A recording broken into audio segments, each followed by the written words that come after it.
Radio Católica. Radio Católica. Unidos por Cristo y María. Unidos por Cristo y María.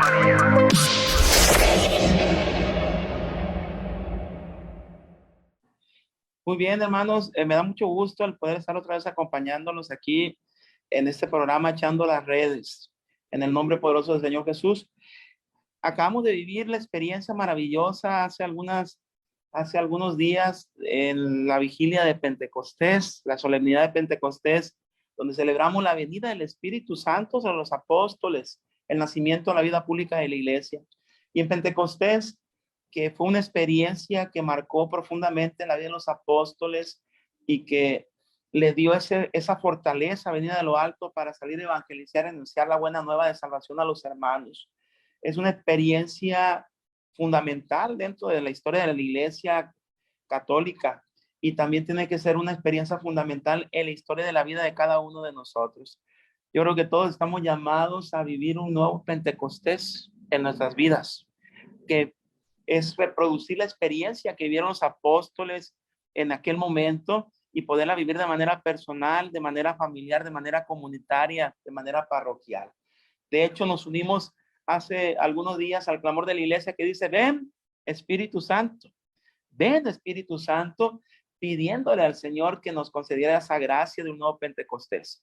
La pregunta es si todos ustedes, hermanos, quieren ese nuevo Pentecostés para su vida, quieren ese nuevo Pentecostés para sus comunidades, quieren ese nuevo Pentecostés para su grupo. Si los hermanos que nos escuchan por la radio quieren experimentar el gozo, la alegría que experimentaron los apóstoles el día de Pentecostés, si el apostolado de Unidos por Cristo y María quieren impulsar el anuncio del evangelio a través de las redes sociales, pero partiendo de esa experiencia de Pentecostés.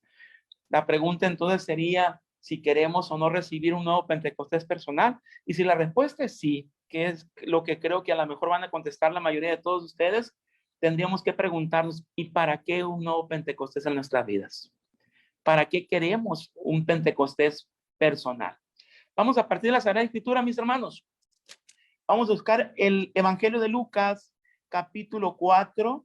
Evangelio de Lucas, capítulo 4, versículo del 18 al 19. Habla, Señor, que tu siervo escucha. El Espíritu del Señor está sobre mí, porque me ha ungido para anunciar la buena noticia a los pobres. Me ha enviado a proclamar la liberación a los cautivos, a dar vista a los ciegos, a librar a los oprimidos y a proclamar un año de gracia del Señor. Palabra del Señor. Gloria a ti, Señor Jesús. ¿Por qué me ha ungido? Dice Jesús estando en la sinagoga y después de proclamar el rollo del profeta Isaías que habla acerca del Espíritu Santo, que lo ha ungido para evangelizar a los pobres, para llevar la buena nueva de salvación a todos aquellos hermanos que reconocen que en su vida hay necesidad de Dios, que en su vida hay necesidad de la presencia de Dios, que necesitan del auxilio de Dios, que necesitan de aquel ser que todo lo crió, que se haga presente en sus vidas para sanarlas, para fortalecerlas, para llenarlas de paz, para llenarles de alegría. Dice la palabra de Dios: aparte de evangelizar a los pobres, para librar al cautivo, para dar vista al ciego, sanar al enfermo y para liberar a aquel que está oprimido. ¿Cuántos están encadenados, oprimidos por diferentes situaciones, por diferentes enfermedades, pero sobre todo también por diferentes opresiones o diferentes obsesiones del mismo Satanás, que a través de sus huestes y a través de las herramientas que utiliza de manera escondida, a veces nos atan y nos encadenan en nuestras vidas? Vamos a tomar la perspectiva que nos da la Sagrada Escritura de por qué tenemos necesidad de ese nuevo Pentecostés. ¿Para qué ese nuevo Pentecostés? Quiero que leamos el profeta Ezequiel capítulo 37. Ezequiel capítulo 37, y vamos a escucharlo del versículo 1 al 14. Habla, Señor, que tu siervo escucha. Vamos a escuchar con atención, mis hermanos, la palabra de Dios. El Señor me invadió con su fuerza y su espíritu me llevó y me dejó en medio del valle que estaba lleno de huesos. Me hizo caminar entre ellos en todas direcciones, había muchísimos en el valle y estaban completamente secos. Y me dijo, hijo de hombre, ¿podrán revivir estos huesos? Yo le respondí, Señor, tú lo sabes. Y me dijo, profetiza sobre estos huesos y diles, huesos secos, escuchen la palabra del Señor. Así dice el Señor a estos huesos, les voy a infundir espíritu para que vivan. Los recubriré de tendones, haré crecer sobre ustedes la carne, los cubriré de piel, les infundiré espíritu y vivirán, y reconocerán que yo soy el Señor. Yo profeticé como me había mandado, y mientras hablaba se oyó un estruendo, la tierra se estremeció y los huesos se unieron entre sí. Miré y vi cómo sobre ellos aparecían los tendones, crecía la carne y se cubrían de piel, pero no tenían espíritu. Entonces él me dijo, llama al espíritu, hijo del hombre, llámalo y dile, esto dice el Señor, ven de los cuatro vientos y sopla sobre estos muertos para que vivan. Lo llamé tal como el Señor me había mandado y el espíritu penetró en ellos. Revivieron y se pusieron en pie. Eran una inmensa muchedumbre. Y me dijo, hijo del hombre, estos huesos son el pueblo de Israel. Andan diciendo, se ha secado nuestros huesos, se han desvanecido nuestra esperanza, estamos destrozados. Por eso profetiza y diles, esto dice el Señor, yo abriré sus tumbas, los sacaré de ellas, pueblo mío, y los llevaré a la tierra de Israel. Y cuando abra sus tumbas y los saque de ellas, reconocerán que yo soy el Señor. Infundiré en ustedes mi espíritu y vivirán. Los estableceré en una tierra y reconocerán que yo, el Señor, lo digo y lo hago. Oráculo del Señor. Palabra de Dios. Y alabamos, Señor.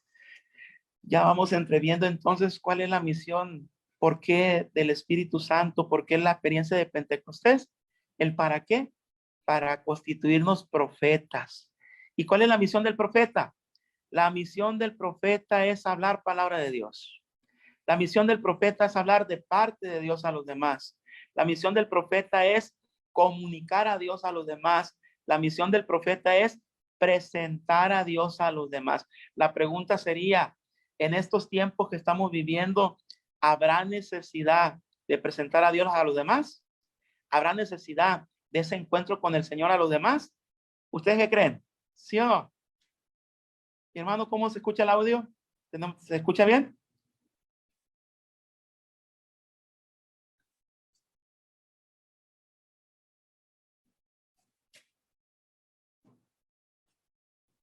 ¿Se escucha? Porque yo no lo escucho.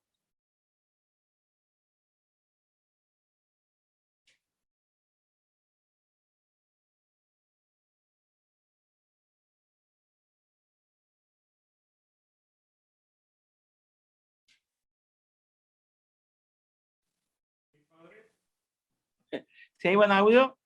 Sí. ¿Sí? Muy bien. Continuamos entonces, mis hermanos.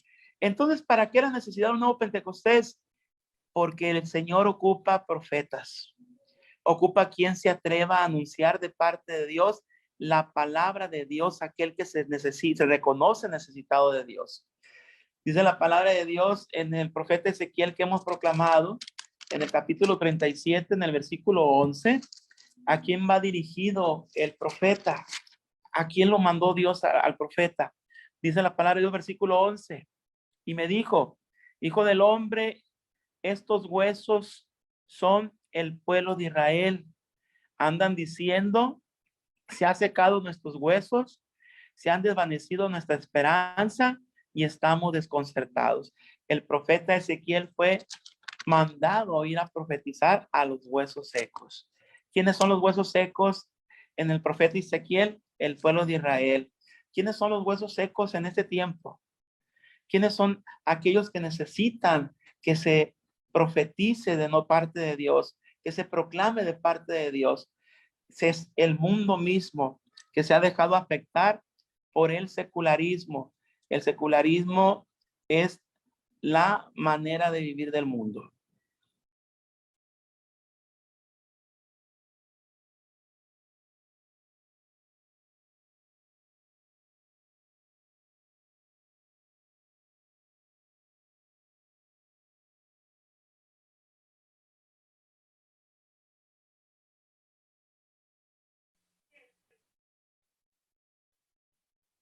Padre,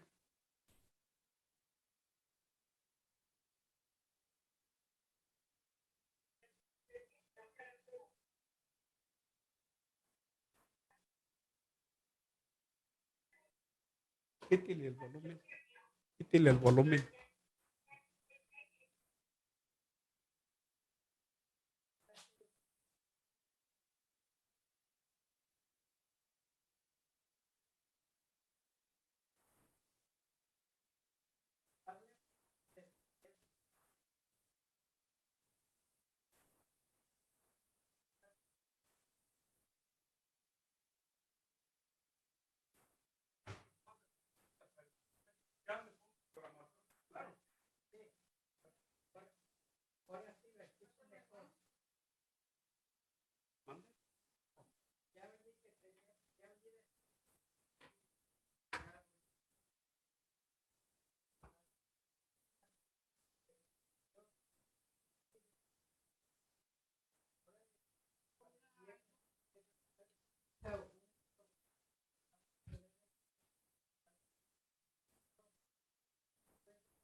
Se dice que Dios es infinito. Esta persona está preguntando a qué en cuánto se puede como explicarle a usted en cuántas redondearle, ¿verdad? Más sobre para entender esa palabra. Mira, yo soy finito, es decir, soy muy fino. Sí. Mi camisa es muy fina, o sea, mis modales son finos. No, no se refiere a eso. Finito quiere decir terminar. Finito, finito, he terminado. Finito significa con límites. O menso, yo soy menso, porque tengo mensurabilidad, tengo límites. Es decir,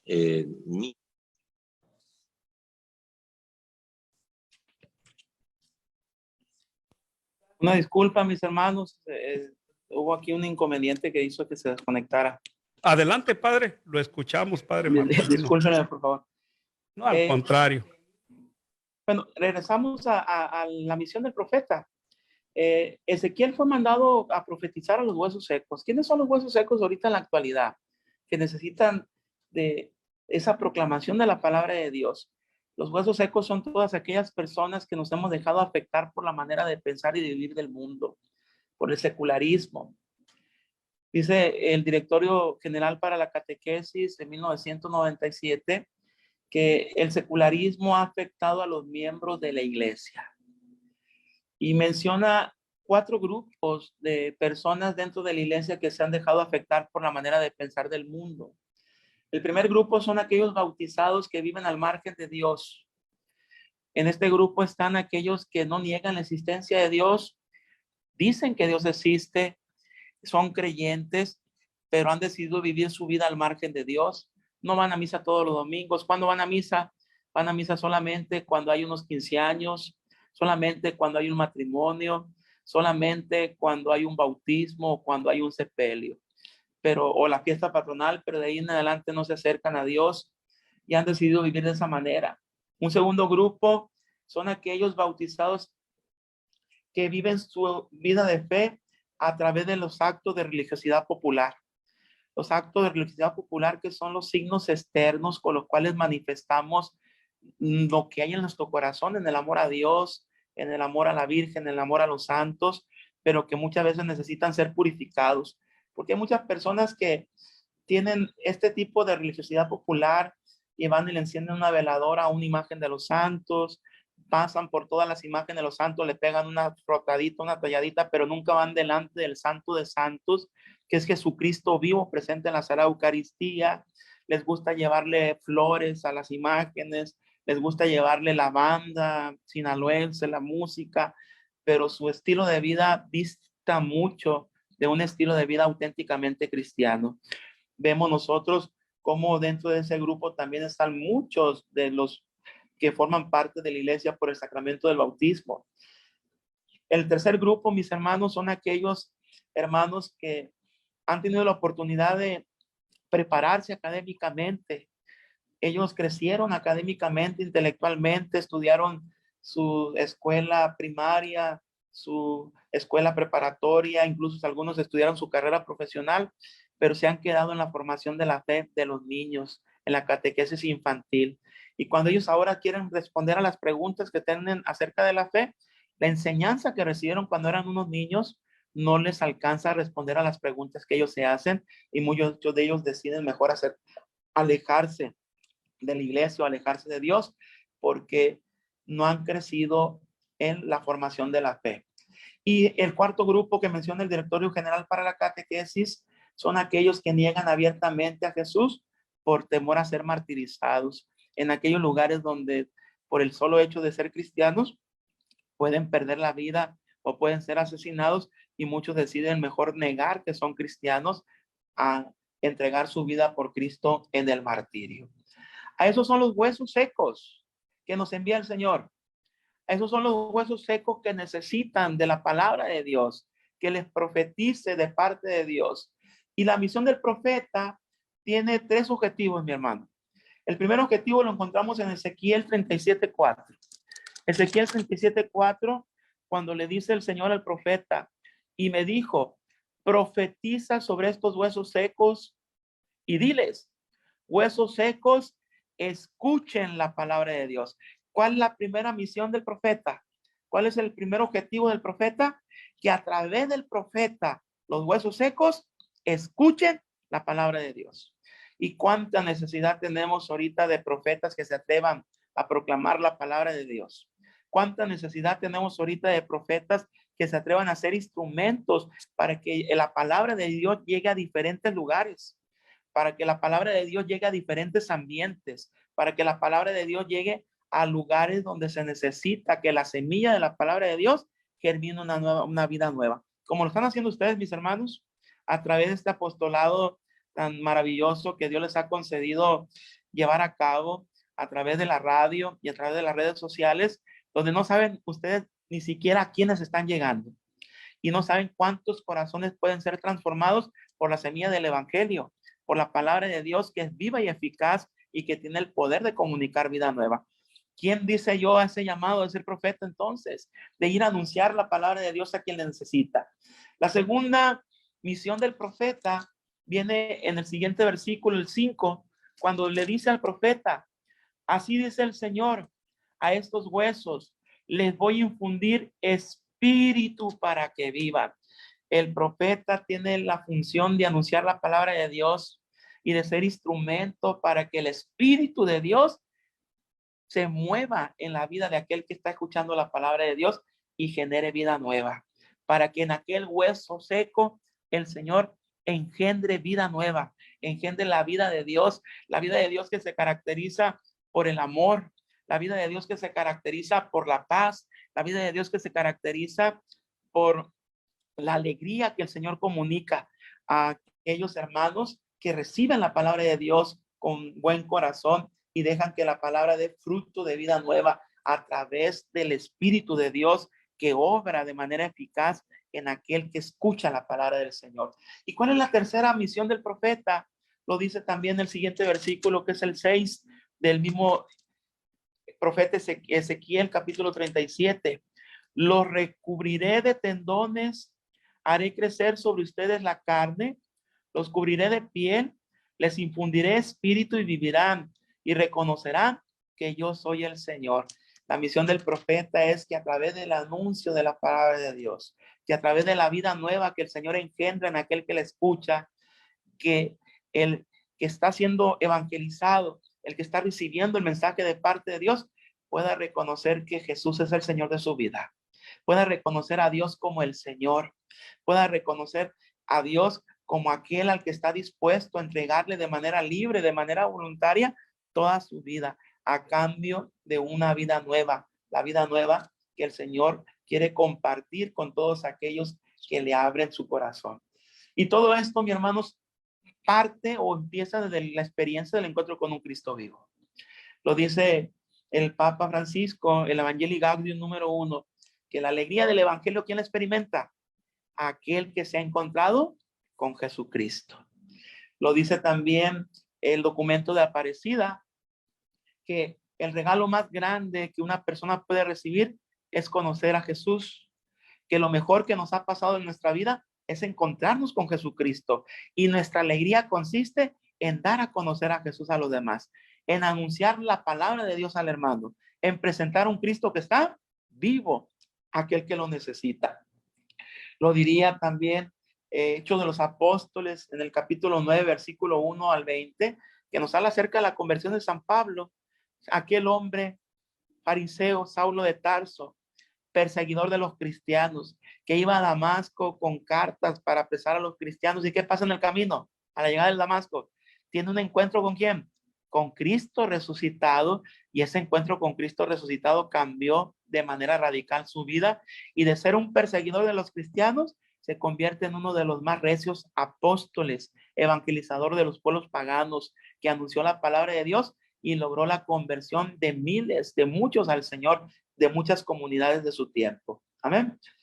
Y por último, el mismo Papa Juan Pablo II, San Juan Pablo II, cuando vino a México en la conferencia de los obispos de América, en aquel documento Iglesia en América, nos invita a que todos nosotros como cristianos católicos vivamos la experiencia del encuentro con Cristo resucitado.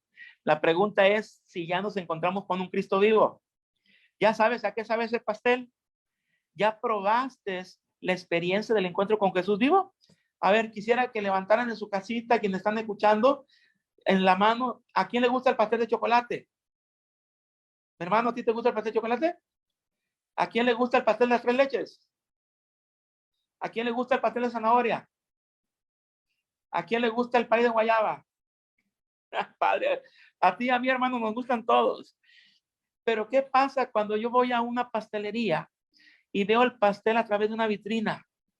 Cuando veo el pastel que más me gusta, se me antoja y hasta siento que la boca se me hace agua. Pero será la misma experiencia ver el pastel por una vitrina y antojarme de él, a tomar una tajada de ese pastel y comerla. Es lo mismo. Quien toma el pastel y lo prueba, quien come de ese pastel, experimenta el sabor de ese pastel. Muchos de nosotros hemos escuchado el anuncio que Cristo está vivo. Hemos escuchado que Cristo ha resucitado, pero no hemos vivido la experiencia de la alegría del encuentro con un Cristo vivo, porque no hemos tomado la tajada del pastel y no la hemos comido. Vemos la alegría del hermano, vemos la alegría de aquel que lo anuncia, vemos la alegría de aquel, o lo vemos como a través de una vitrina. Estamos llamados a tomar una tajada de ese pastel del encuentro con Jesús vivo y experimentar en mi vida la alegría del encuentro con Jesucristo. Y esto no puede ser posible si no hay quien anuncie la palabra de Dios, si no hay quien profetice de parte de Dios a los huesos secos, para que los huesos secos tengan vida, para que los huesos secos proclamen y reconozcan que Dios es el Señor de sus vidas. Amén. Fíjense, hermanos, me da mucha alegría y me emociono mucho al poder compartir todo esto. Hay un testimonio en la Biblia, viene del Evangelio de Juan, en el capítulo 1, versículo 35 al 37, cuando está Juan el Bautista con 2 de sus discípulos y pasando va Jesús. Entonces Juan el Bautista le dice a sus discípulos: he ahí el Cordero de Dios. Y dice la Biblia que inmediatamente dejaron a Juan el Bautista y fueron tras Jesús. Cuando llegaron con Jesús le dijeron: maestro, ¿dónde vives? El Señor les dijo: vengan y verán. Y pasaron toda la tarde con Jesús. Después de esta experiencia de haberse encontrado con Jesucristo, uno de ellos fue inmediatamente a buscar a su hermano. Y cuando encontró a su hermano, fue y le dijo: hemos encontrado al Mesías. Y no solamente se conformó con decirle que lo había encontrado, lo llevó al encuentro con Jesús. Este hermano suyo se llamaba Simón. Yo no sé si ustedes saben que la palabra Simón significa caña quebradiza, caña que se deja llevar por el viento. ¿Y cuántas veces tú y yo parecemos una caña quebradiza? Que viene un problema y nos dejamos caer por el problema. Que viene una situación difícil y nos dejamos doblar por esa situación difícil. Que de repente las cosas no salen como nosotros queremos y nos dejamos doblar. O que vamos para donde va Vicente. ¿Y para dónde va Vicente? ¿Cómo dice el dicho? Para donde va la gente. Y nos dejamos llevar por la corriente del mundo. Aunque no siempre la corriente del mundo sea una enseñanza cristiana.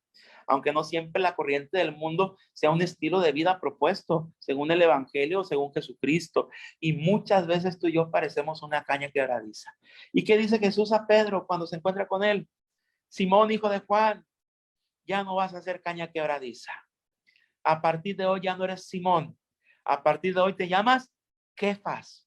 A partir de hoy eres Petrus. A partir de hoy te llamas Pedro, que significa roca. ¿Y cuál es la diferencia entre una caña quebradiza y una roca? Que mientras que la caña quebradiza se deja de llevar por el viento, la roca permanece firme en su lugar. Y así venga el viento fuerte de la tribulación, así venga el viento fuerte de los problemas, así venga el viento fuerte de aquella situación difícil, quien es roca permanece firme ante aquella situación que está viviendo. La vida de Pedro se transformó de una caña quebradiza en una roca a partir del encuentro ¿con quién? Con Jesucristo. Pero Pedro no hubiera sido Pedro, pero Simón no se hubiera encontrado con Cristo si antes su hermano Andrés no hubiera ido a presentarle a Jesús, no hubiera sido el profeta que de parte de Dios hablara palabra de Dios a su hermano Pedro. ¿A quién le gustaría ser profeta como Andrés y anunciar la palabra de Dios a los demás? ¿Te gustaría hablar de Jesús a los demás?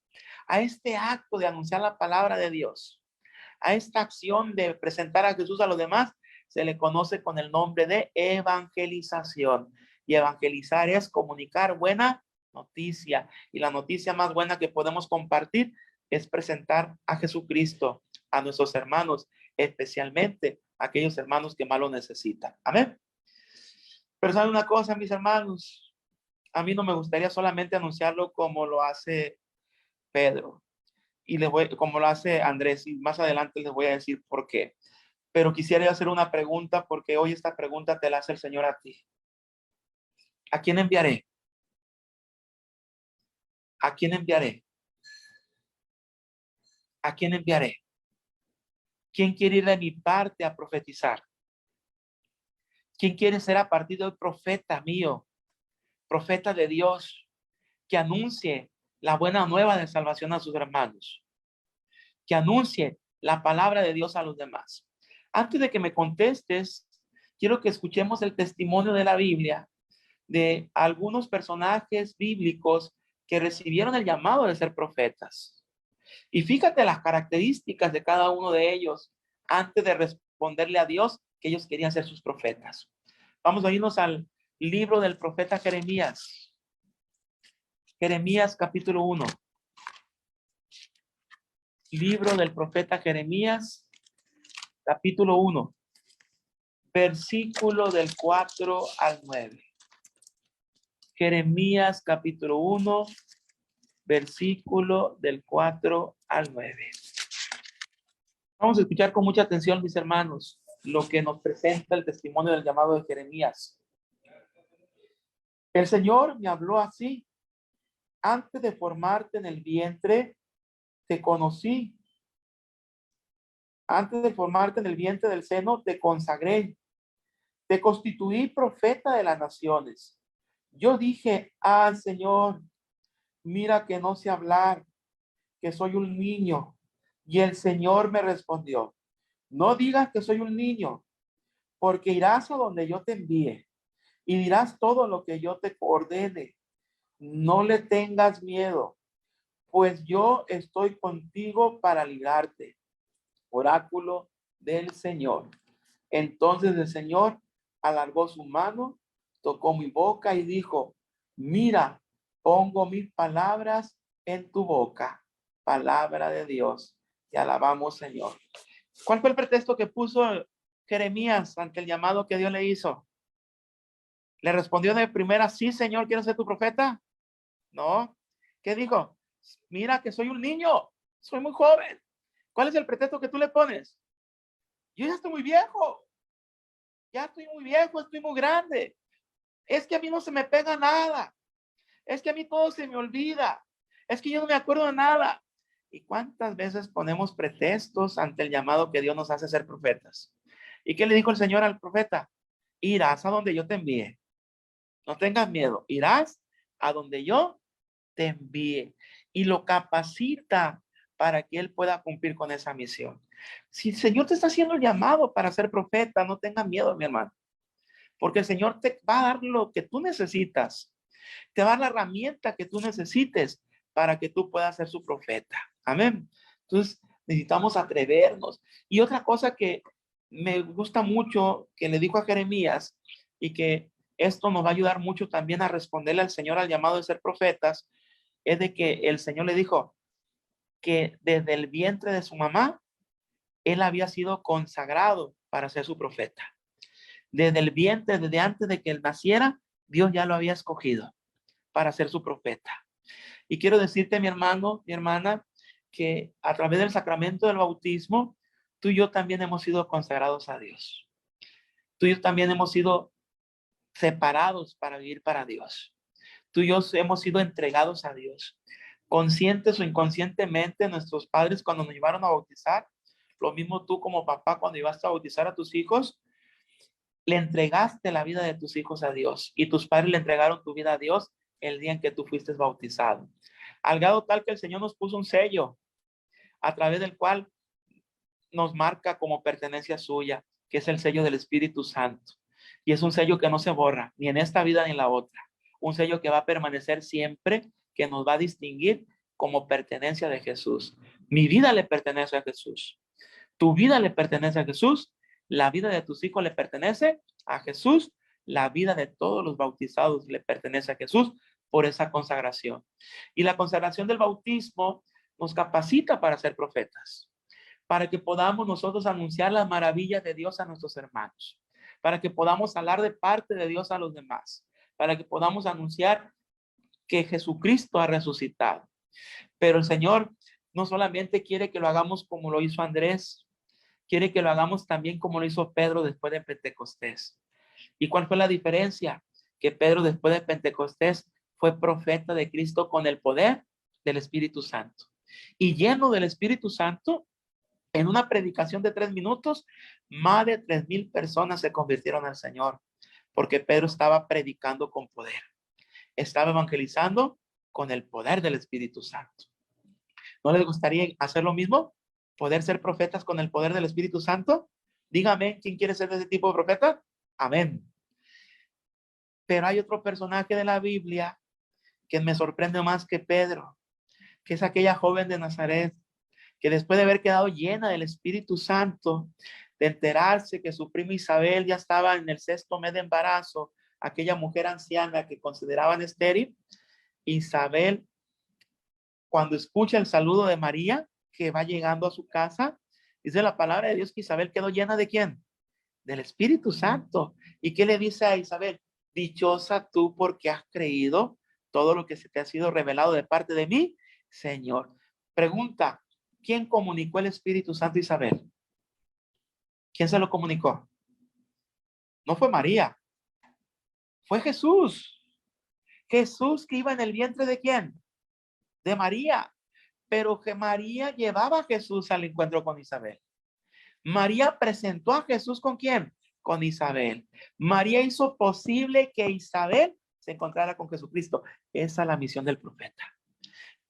Y María con solo saludarla, bastó el saludo para que Isabel quedara llena de la presencia del Espíritu Santo y reconociera la presencia de Jesús. ¿Por qué? Porque María no solamente profetiza con poder, María profetiza con gran poder, con el gran poder del Espíritu de Dios. Amén. ¿No te gustaría ser de ese tipo de profetas? ¿Con gran poder? Dígame, gloria a Dios, ¿quién quiere ser así? Amén, Amén, amén, gloria a Dios. Amén, gloria a Dios. Y por último, mi hermano, porque ya estamos terminando con el tiempo, nos quedan 5 minutos. Quiero pedir que veamos el testimonio de Isaías, porque Isaías también le puso sus peros al Señor cuando lo llamó. y a veces se puede parecer a los peros que tú y yo le ponemos también al Señor. Vámonos al profeta Isaías capítulo 6. Profeta Isaías capítulo 6, versículo del 5 al 7. Isaías capítulo 6, del 5 al 7. Habla, Señor, que tu siervo escucha. Vamos a escuchar con atención, mis hermanos. Yo dije, ay de mí, estoy perdido. Soy un hombre de labios impuros que habito en un pueblo de labios impuros. Y he visto con mis propios ojos al Rey y Señor Todopoderoso. Uno de los seres de fuego voló hacia mí, trayendo un carbón encendido que había tomado del altar con las tenazas. Tocó con él mi boca y me dijo, al tocar esto tus labios, desaparece tu culpa y se perdonan tus pecados. Entonces oí la voz del Señor que decía, ¿a quién enviaré? ¿Quién irá por nosotros? Respondí, aquí estoy, yo, envíame. Palabra de Dios. Te alabamos, Señor. ¿Cuál fue el pero en esta ocasión del profeta Jeremías, del profeta Isaías? ¿Qué dijo? ¿Soy un hombre de qué? De labios impuros que habita en un pueblo de labios impuros. Recordemos que dentro de la teología judía, de la teología del pueblo de Israel, el pueblo de Israel no podía ver cara a cara a Dios, porque alguien que era pecador, alguien que era impuro, la impureza no soportaba la pureza de Dios, y quien veía a Dios podía morir al instante por la gloria de Dios y su pureza. Esa es la manera de pensar del pueblo de Israel, la enseñanza teológica del pueblo de Israel. Sin embargo, ¿qué dice ante esa limitación del profeta que se reconoce que es de labios impuros, que habitan un pueblo de labios impuros? El Señor manda a aquel ángel que toma una brasa ardiente con la cual toca su boca y que le dice, tus pecados han sido perdonados. Me recuerda también al apóstol Pablo, que dice que de entre los apóstoles es el más pequeño y es digno de ser llamado apóstol, y que él se considera un aborto. ¿Por qué? Porque antes era perseguidor de los cristianos. Me recuerda también al llamado de Pedro, que después de la pesca milagrosa, cuando Jesús lo llama para ser pescadores de hombres, Pedro reconoce su iniquidad, reconoce su miseria, su limitación, y que dice, apártate de mí, Señor, porque soy un pecador. ¿Cuántas veces esto es lo que nos detiene a responder al llamado de ser profetas de Dios? Que reconocemos nuestra limitación, que reconocemos nuestro pecado, que reconocemos nuestras faltas, nuestras fallas, nuestras debilidades, y a veces queremos que primero se nos quite aquella limitación, que primero supere aquel pecado, que primero supere aquella debilidad para querer responder al llamado. Y se nos olvida que el Señor al llamarnos sabe de esa limitación, y lo que el Señor quiere es que dejemos que las calabazas se vayan acomodando en la carreta sobre la marcha, en la experiencia de ir respondiendo al llamado que Dios nos hace, donde Dios hace participar su gracia de vida nueva a aquellos huesos que escuchan la palabra, pero también hace participar de esa gracia de vida nueva a aquel que está dispuesto a ser su profeta. Y la pregunta es entonces, ¿a quién enviaré? ¿Qué le respondes al Señor? Porque el Señor te pregunta, ¿quién irá de mi parte? ¿Quién está dispuesto a ser mi profeta? Y si tú te dispones a ser profeta de Dios, dice Primera de Corintios capítulo 2 del versículo 3 al 5, que San Pablo, cuando predica la palabra de Dios, lo hace no basándose en sabiduría humana, lo hace reconociendo sus flaquezas y hablando de parte de Cristo, presentando y hablando de Jesús, y con el poder del Espíritu Santo. Si nosotros queremos responder al llamado de ser profetas y de ir a anunciar el evangelio a los huesos secos, tenemos también que partir de esta experiencia, reconocer nuestras flaquezas, pero reconocer que la obra de quién es, de Dios, y que si vamos a ir a evangelizar, no va a ser con nuestras propias fuerzas, sino con el poder del Espíritu Santo. Un nuevo Pentecostés para una nueva evangelización. Amén. Gracias, hermanos, por darme la oportunidad de llegar hasta sus hogares, por darme la oportunidad de participar en este hermoso apostolado que Unidos por Cristo y María tiene ya desde varios años a través de la radio y las redes sociales. Dios les bendice, mis hermanos. Gracias, Padre Marcelino. Que Dios lo bendiga también. Muchas gracias por su enseñanza. Igual me encomiendo mucho sus oraciones, ya saben. que con Amén, mucha ya fe. sabe, Padre. También nosotros a las de usted, ¿eh? Primero Dios, el próximo miércoles, primero Dios, estaremos compartiendo. Ándele, Y Padre. los Muchas esperamos gracias. Que Dios me lo estando en las bendiga. redes. Ándele, pues, gracias. Bendiciones. Bendiciones, Padre. Radio Católica. Radio Católica. Unidos por Cristo y María. Unidos por Cristo y María.